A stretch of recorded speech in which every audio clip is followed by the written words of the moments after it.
आज की वीडियो में हम अध्ययन करेंगे धावन सोडा, एक नए लवण के बारे में।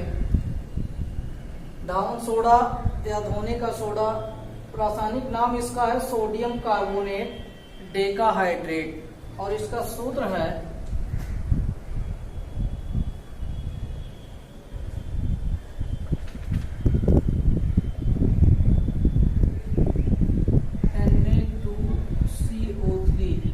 Na2CO3 sodium carbonate into Deka मतलब 10H2O, sodium carbonate Deka hydrate Na2CO3 into 10H2O, ये इसका अणुसूत्र है।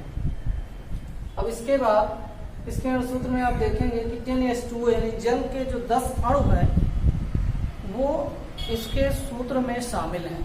अगर इसको और अधिक गर्म किया जाए तो जल की जो मात्रा होगी वो वाष्पित होकर निकल जाएगी। ठीक है। अब इसके बनाने की विधि, जैसा सभी लवण में हमने सबसे पहले बनाने की विधि के बारे में अध्ययन किया, तो बनाने की विधि इसकी भी बहुत आसान है। दो विधियां हैं। पहली जो विधि है बनाने की कि सोडियम बाइकार्बोनेट के द्वारा, सोडियम बाइकार्बोनेट, इसके बारे में आपको बताया गया था खाने का सोडा या सोडियम हाइड्रोजन कार्बोनेट भी कहा जाता है। सोडियम बाइकार्बोनेट को गर्म करने पर उसके रासायनिक गुण में आपको बताया गया था कि जब आप सोडियम बाइकार्बोनेट को गर्म करते हैं तो सोडियम कार्बोनेट प्राप्त होता है, कार्बन डाइऑक्साइड गैस प्राप्त होती है।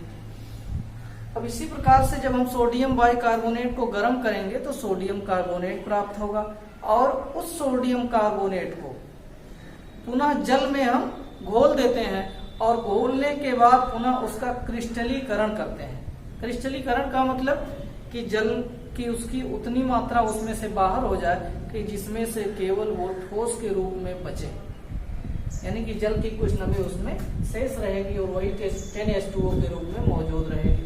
यानी जो इसकी पहली बनाने की विधि है Na2CO3 प्लस सीधे जल की वही नमी मौजूद रहेगी और उसी से आपको मिल जाएगा Na2CO3 इंटू 10H2O। ये बिल्कुल आसान तरीका है। यानी सबसे पहले आप क्या करेंगे, सोडियम बाइकार्बोनेट NaHCO3 को गर्म करेंगे जब, तो क्या मिलेगा Na2CO3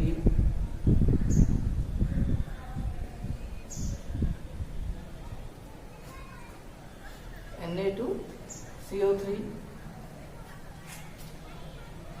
प्लस H2 और यहाँ से हो जाएगा प्लस CO2।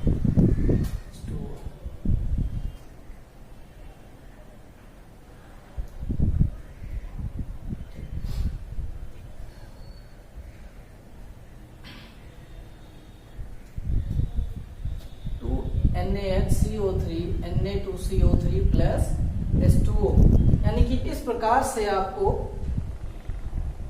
सोडियम बाइकार्बोनेट को गर्म करने पर जल, कार्बन डाइऑक्साइड गैस और सोडियम कार्बोनेट प्राप्त होता है। इसमें से सोडियम कार्बोनेट को आप क्या करते हैं कि जल के साथ मिलाकर, यानी उसको जल में घोलकर और पुनः वाष्पीकृत करते हैं, जिससे जल की उचित मात्रा यानी क्रिस्टल के रूप में जब बच जाए तो वो क्रिस्टलन जल की मात्रा इसमें बची रह जाती है और ये सोडियम कार्बोनेट यानी धावन सोडा बनाने का पहला तरीका है। अब इसके बाद बात करते हैं दूसरे तरीके के बारे में। दूसरे तरीके से यानी बनाने की जो दूसरी विधि है, किस प्रकार से हम इसको बनाएंगे।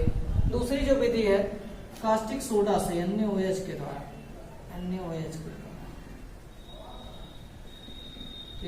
के द्वारा कैसे बनाएंगे। कास्टिक सोडा यानी NaOH को कार्बन डाइऑक्साइड गैस के साथ गर्म करते हैं और जब कार्बन डाइऑक्साइड गैस के साथ गर्म करते हैं 2NaOH प्लस CO2 तो क्या मिलता है Na2CO3 प्लस H2O, जल अलग हो जाता है। अब यहां से फिर हमको मिल रहा है Na2CO3। अब जब Na2CO3 मिल जा रहा है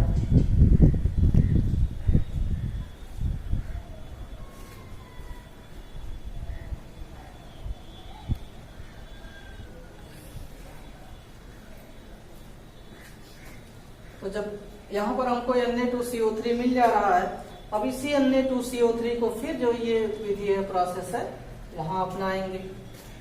Na2CO3 प्लस 10H2O, और यहाँ भी Na2CO3 × 10H2O आपको मिल जाएगा। ये दूसरी विधि है, यानी पहली विधि में आप सोडियम बाइकार्बोनेट के द्वारा और दूसरी विधि में आप NaOH के द्वारा सोडियम हाइड्रोक्साइड या कास्टिक सोडा के द्वारा तैयार कर सकते हैं। ठीक, तो ये दो बनाने की विधियां हैं। अब इसके बाद बात करते हैं धावन सोडा के गुण। तो धावन सोडा यानी घरों में आप मुख्य रूप से किसके लिए यूज करते हैं? कपड़े धोने में, बर्तन धोने में आदि के लिए, यानी कि ये धुलाई करने वाला, धावन का मतलब क्या होता है? धुलाई करने वाला सोडा। जो खाने वाला सोडा था वो खाने के लिए था, और ये धावन सोडा है धुलाई के लिए, यानी कि बर्तन धुलने के लिए, कपड़े धुलने के लिए हम इसका उपयोग करते हैं। और आपको मालूम भी होगा कि एक सफेद रंग का क्रिस्टल ये चूर्ण पाउडर के रूप में होता है, और इसको अगर जल में घोल दिया जाए तो जल में घोलने पर यह उष्मा भी उत्पन्न करता है। ये इसके गुण है, यानी कि एक क्रिस्टलीय पाउडर के रूप में, चूर्ण के रूप में पाया जाता है। जब आप इसको जल में घोलेंगे तो उष्मा भी उत्पन्न करेगा। और एक चीज ये आप देख रहे हैं कि 10H2O भी इसमें शामिल है, जल के अणु। तो जाहिर सी बात है, किसी भी अगर चीज में, किसी पाउडर में जल की नमी मौजूद है, तो अगर आप उसको वाष्पित कर दें, धूप में रख दें, तो धीरे धीरे गर्म होने के पश्चात जल की सारी नमी वो दूर हो जाती है। यानी इसको अगर हम गर्म कर दें तो 10H2O क्या हो जाएगा? अलग हो जाएगा, और 10H2O अलग हो जाएगा तो केवल क्या बचेगा? Na2CO3। इसको कहते हैं निर्जल, क्या कहते हैं? डिहाइड्रेटेड, यानी निर्जल, यानी इसमें जल की मात्रा खत्म हो जाती है, निर्जल सोडियम कार्बोनेट प्राप्त होता है। तो ये भी पूछा जा सकता है कि निर्जल सोडियम कार्बोनेट कैसे प्राप्त करेंगे? तो निर्जल सोडियम कार्बोनेट यानी सोडियम कार्बोनेट डेकाहाइड्रेट को हम गर्म कर देंगे तो निर्जल सोडियम कार्बोनेट प्राप्त हो जाएगा। बात करते हैं इसके उपयोग के बारे में। उपयोग, सबसे पहले आपको उपयोग बताया गया कि घरों में कपड़े और बर्तन साफ करने में,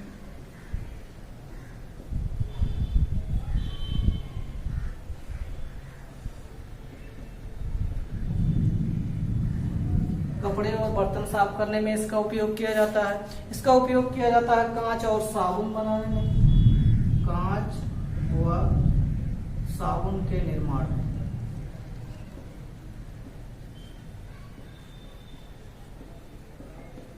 जो धुलाई का साबुन आता है उसके भी बनाने में इसका इस्तेमाल किया जाता है। और इसका एक और इस्तेमाल होता है जल की अस्थायी कठोरता को दूर करने में।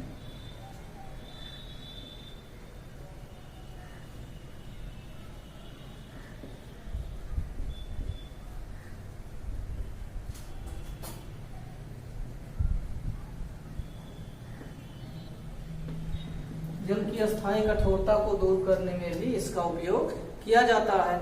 और अभी बताया गया कि सोडियम कार्बोनेट के द्वारा भी बेकिंग सोडा यानी खाने का सोडा बनाने की विधि का आपको तरीका बताया गया था कि सोडियम कार्बोनेट से आप सोडियम बाइकार्बोनेट कैसे प्राप्त कर सकते हैं। तो उसके जलीय विलयन में कार्बन डाइऑक्साइड गैस प्रवाहित करते थे। यही अपक्रिया, इसकी रिवर्स दर को ही सोडियम बाइकार्बोनेट यानी सोडियम बाइकार्बोनेट बनाने में भी इसका उपयोग किया जाता है।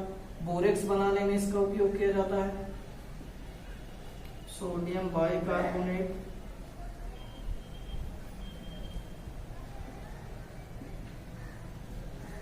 बोरेक्स, बोरेक्स को सुहागा भी कहते हैं बनाने में,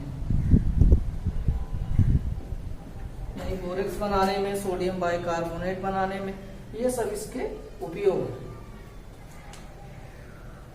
तो बनाने की दो विधियां थी, पहले आपके सोडियम बाइकार्बोनेट के द्वारा, दूसरा है NaOH के द्वारा। इसके भौतिक गुण भी आपको बता दिए गए, किस प्रकार से दिखाई देता है, इसको गर्म करने पर जल के अणु दूर हो जाते हैं, और इसके प्रमुख उपयोग क्या क्या है, किन किन स्थानों पे इसका उपयोग किया जा सकता है। अब इसके बाद अगले वीडियो में फिर एक अन्य लवण के बारे में हम पढ़ेंगे।